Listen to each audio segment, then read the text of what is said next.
pagi teman-teman, kita berjumpa lagi ya dalam video pembelajaran mengenai assessment center. Jadi bagaimana mengakses kompetensi melalui assessment center methodology.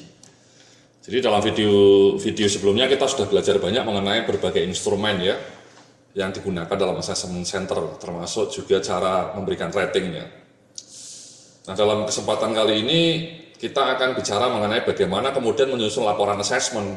Ya, jadi setelah Anda melakukan assessment kan memang di bagian berikutnya kita tentu harus menyusun laporan itu menjadi semacam rekomendasi apakah kandidatnya ini layak dipromosikan atau tidak ya. Jadi laporan assessment. Jadi dalam video ini kita akan mencoba menyimak contoh sampel laporan assessment dan bagaimana menuliskannya. Jadi memang laporan assessment ini diperlukan baik bagi pihak HRD sebagai bahan untuk membuat keputusan dan juga sebaiknya dikomunikasikan kepada kandidat sebagai bahan umpan balik. Ya. Laporan assessment secara umum berlaku untuk periode 2 tahun, 2 sampai 3 tahun kalau menurut pengalaman saya ya. Jadi expired date-nya itu antara 2 sampai 3 tahun. Sehingga kalau sudah lebih dari 3 tahun sebaiknya dilakukan assessment lagi kalau memang ada keperluan untuk promosi. Hanya saja memang beberapa perusahaan tidak menyampaikan hasilnya ya, jadi di-keep saja untuk pihak HRD sebagai pembuat keputusan. Ini terutama kalau assessment digunakan sebagai bahan untuk promosi, sebagai evaluasi promosi Mas. Jadi biasanya kandidat hanya mendapatkan keputusan akhir, apakah Anda layak dipromosikan atau tidak. Tapi kalau Anda menggunakan assessment sebagai bahan dari proses pengembangan SDM, itu menurut hemat saya, laporan asesmennya sebaiknya dikomunikasikan ya kepada kandidatnya. Nah, jadi laporan asesmen ini merangkum Mas, ya merangkum hasil evaluasi yang dilakukan selama proses asesmen. Laporannya disusun berdasarkan bukti-bukti berlaku dan respon dari peserta. Ya. Evaluasi untuk tiap jenis kompetensi sebaiknya disertai dengan bukti-bukti yang ditampilkan peserta. Ya. Jadi bukti-bukti ini dirangkum dari beragam instrumen tes. Dengan kata lain, informasi dan bukti yang diperoleh dari beragam instrumen tes harus dirangkum dan disatukan dalam satu jenis kompetensi tertentu. Rating yang diberikan untuk tiap jenis kompetensi harus merefleksikan bukti-bukti yang ditulis untuk mendeskripsikan penguasaan atas kompetensi tersebut. Jadi emang intinya ini Mas ya, Mbak ya, kompetensinya itu didapat seperti ini hasilnya. Jadi caranya seperti ini Mas. Di dalam slide sebelumnya saya pernah cerita bahwa inilah matriks kompetensi sama instrumennya. Dalam instrumen-instrumen yang saya berikan kepada Anda sebagai contoh, kita mencoba menguji nih ya, kompetensi planning, kompetensi problem solving, kompetensi value for base quality, communication, dan team working. Nah, kalau kita lihat kemudian dalam masing-masing instrumen ini, misalnya planning, ya, kita ukur melalui case analysis, in basket, dan role play. Nah, masing-masing ini misalnya katakanlah Mr. Andre ya, kandidatnya namanya Andre, itu di case analysis dapatnya 4, di in basket dapatnya 4, di role play dapatnya 3. Nah, nanti kemudian dilakukan konsensus ini Mas antara asesor. Apakah Andre ini layak dapat 3 atau 4? Bukan 3,5 Mas ya. Jadi tidak ada 3,7 atau misalnya 4 tambah 4 tambah 3 bagi 3, itu tidak seperti itu. Itu namanya rata-rata, pukul rata. Tapi lebih kita mencoba melihat bukti-buktinya. Itu kira-kira mengarah ke angka 4 atau lebih mengarah ke angka 3. Nah, kalau misalnya asesornya setelah melihat bukti-buktinya, dia lebih banyak mendukung yang nomor 4, skala 4 atau skor 4 ya dikasih skor 4. Sekali lagi ingat ya, 4 itu bukti-bukti positifnya lebih banyak dibanding yang negatif ya. Dalam video sebelumnya kita sudah kasih tahu kepada Anda cara memberikan rating ya. Apa itu maknanya rating 3, apa itu maknanya rating 5 ya. Anda bisa putar kembali ya video sebelumnya ya mengenai rating. Sama Mas, ini untuk kompetensi kedua problem solving di case analysis, si Mr. Andre ini dapatnya 4, di in basket dapatnya 5, di role play dapatnya 4 misalnya nih ya, contoh saja. Itu apakah mau dikasih 4 atau 5? Ya. Value for best quality mungkin mudah ya. ada dua instrumen yang kita gunakan untuk melacak kompetensi quality research, quality job. Case analysis dapat 4, presentation dapatnya 4. Ya langsung kita bisa ambil kesimpulan nilainya 4. Tapi di communication misalnya, ya di case analysis-nya 5, group discussion 5, in basket-nya hanya 4, presentation 4, role play-nya dapat 5. Ini mau dikasih berapa? 5 kah atau 4? Dan seterusnya. Jadi sekali lagi nanti hasilnya di sini rata-rata, Mas. Ya, di sininya dikasih rata-rata. Ya, angka-angka ini, misalnya ini kembali ya, kenapa case analysis dapatnya 4? Ini 4 ini, Anda saya lihatin kembali ya, ratingnya. Ya, ini contoh rating. Ratingnya misalnya memang di semua nilai dapatnya 4 ya, akhirnya 4. Di problem solving ada yang 3, tapi kebanyakan 4, yang nilainya 4. Di communication lebih banyak 5, nilainya 5 misalnya. Sekali lagi ini contoh saja Mas ya, dalam kenyataan aslinya Anda harus menuliskan ratingnya, bukti-bukti berlakunya. Ya. Again, dalam salah satu slide yang sudah kita berikan dalam video sebelumnya, kita sudah kasih tahu kepada Anda cara menuliskan bukti. Contoh-contoh bagaimana Anda harus menuliskan bukti-bukti berlaku untuk mendukung rating yang Anda berikan. Jadi ini komunikasi ini dipindah Mas, dipindah ke sini tadi. Ya, ini misalnya ini kan case analysis Mas, ya, case analysis. Ini rating untuk case analysis, ya, rating untuk case analysis. Yang kita uji communication. Setelah kita rundingan dengan berbagai asesornya, kita kasih Mr. X ini nilainya 5. Nah, nilai 5 ini kan kemudian dipindah ke sini. Ya, communication-nya. Nah, ini nilainya 5. Ya. Jadi ini ya, nilainya 5. Di sini, Mas. Ya. Demikian juga case analysis untuk problem solving misalnya. Nilainya berapa? Kita lihatlah problem solving. Ya. Ini rating untuk case analysis. Di problem solving nilainya ternyata 4. Pindahlah ke sini, nilainya 4. Ya ini. Nah, nanti setelah itu dicari konsensus. Di planning ini 4, 4, 3. Mungkin misalnya nilainya 4. Ya. Jadi seperti itu, Mas. Nah, nanti setelah nilainya 4, kemudian kita baru pindahkan ke laporan assessment. Ya.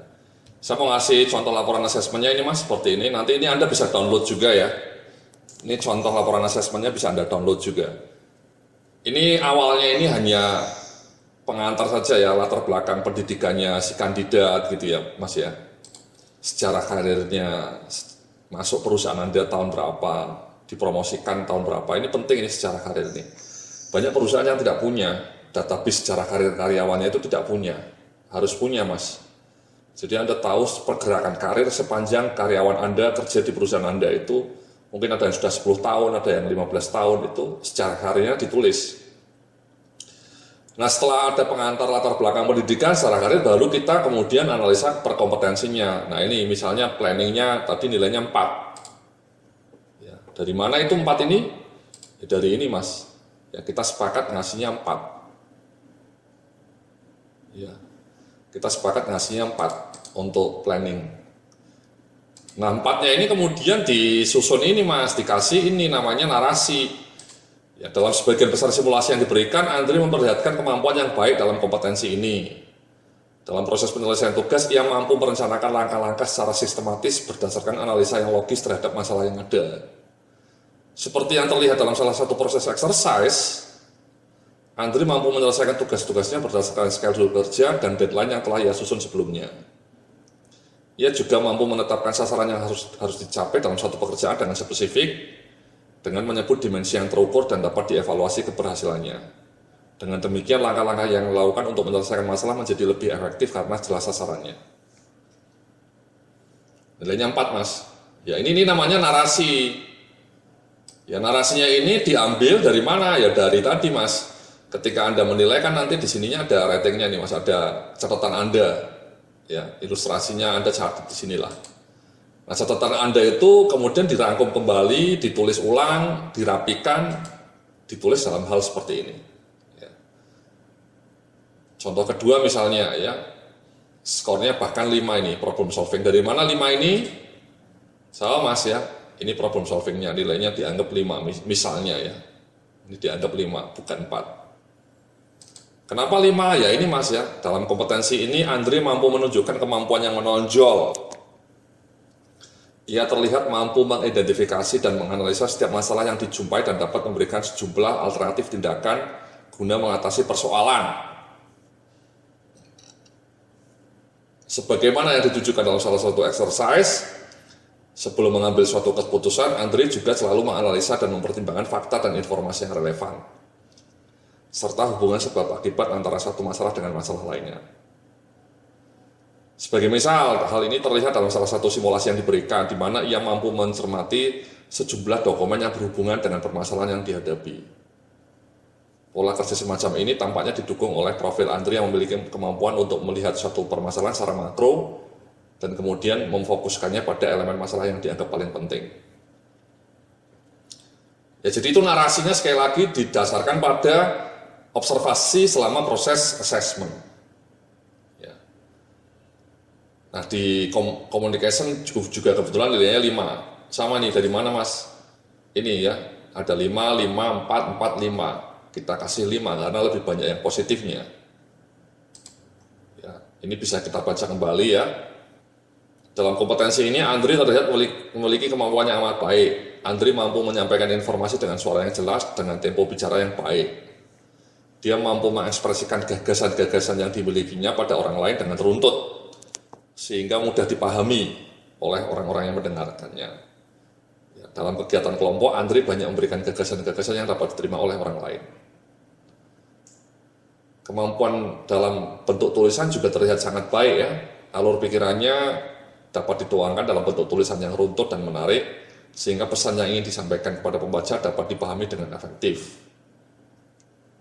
Pada sisi lain, kemampuannya dalam kompetensi ini juga memudahkan Andre untuk membangun relasi yang baik dengan orang lain, dan juga membantunya dalam mengemukakan ide-idenya secara lebih lancar. Jadi kurang lebih seperti itu Mas ya, contohnya ya. Kemudian setelah Anda tulis semua, ya ada yang 4, ada yang 4, ada yang 5, kemudian ringkasan. Ringkasan ini ya summary-nya Mas. Ya, Anda bisa baca nanti. Ya, menonjol dalam kompetensi planning dan organizing. Ya, kompetensi yang menonjol. Sementara dalam kompetensi communication dan value for best quality, kinerja yang baik. Sehingga secara keseluruhan, ya ini ya kalimat akhirnya ya.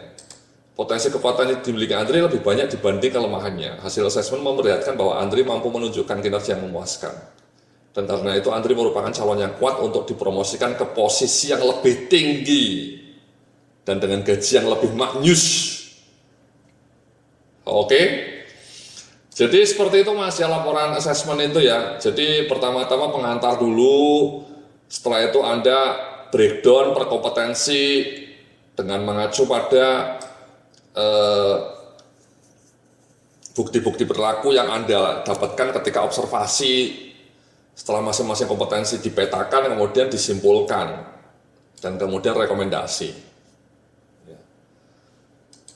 Jadi seperti itu Mas, ya, untuk menuliskan laporan itu. Ya. Jadi sekali lagi Anda bisa download nanti sampel laporannya, ya, bisa di-download, dan kemudian bisa Anda pelajari.